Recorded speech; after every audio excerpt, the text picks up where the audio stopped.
Hi everyone, just a short video on setting up your pole. I've released a video before about this setup. It's with having your tap actually on your pole. This is the Harris pole I use a lot. Instead of putting the hose up the inside of your pole, which will often drag a lot of grit inside and it makes your cones wear out much quicker, you can put the pipe actually on the outside, so that you've got no trailing loop and you've got no trailing connectors to get stuck or anything. It's just your pipe trailing instead. You end up with your trailing loop up here instead. This particular hose is like a silicon type hose, which I got from a pet shop. You can get it there. I've got about 20 meters. Make sure, if you're going to do this, that you've got enough for the full length of the pole. Now, the idea I was going to mention is, instead of having this trailing loop so large, is to split it in the middle. So grab it in the middle, bring it up to the first cone there. This is the second cone. This is a 3-section pole. So you've got 2 loops there. So if you come in a bit closer, put on a tie close to the second cone there, and then get another tie, push it underneath it like that, get your hose and trap that in the small tie like that. Don't get it too tight, because what you'll do is crush the pipe itself and restrict the flow. Then after that we'll just snip the ends off without actually snipping the hose itself, like that. And there you have 2 loops like this.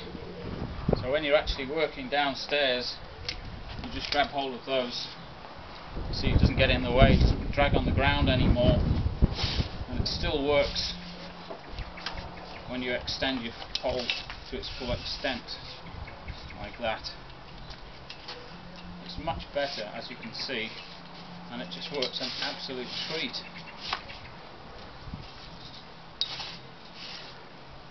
Now, I got to thinking, if you've got a carbon fibre pole, if it's 4 sections, I thought, I wonder if you can still do it, and of course you can. And I've done one here. This is actually a fiberglass pole, so it's just a demo. It's really heavy. Again, I put the tap on here, just taped it on, shroud a connector here, so that when it's connected, it's never trailing on the ground. Take the first section of your pipe up to here, to the first cone, then the second one, again. We've got a tie with your hose in it.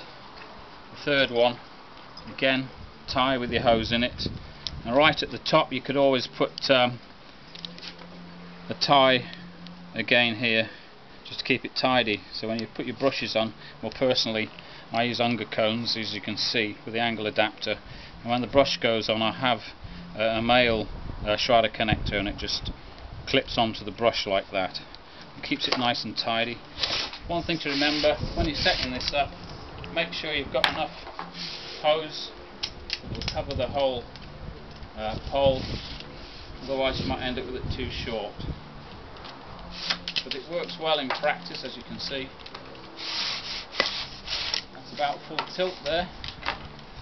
Keeps it nice and tidy, and you can clearly see the loops there. Personally, I really like this method. It keeps the inside of your pole clean, lasts a lot longer, your cones last longer, connectors last longer, and it's quite easy to get used to. So there we go. Bring that back down again. You soon get used to it, and when you're working downstairs, like I say, you can grab the loops like that and do downstairs. So if you like that method, you can have a go at that. So for now, job done.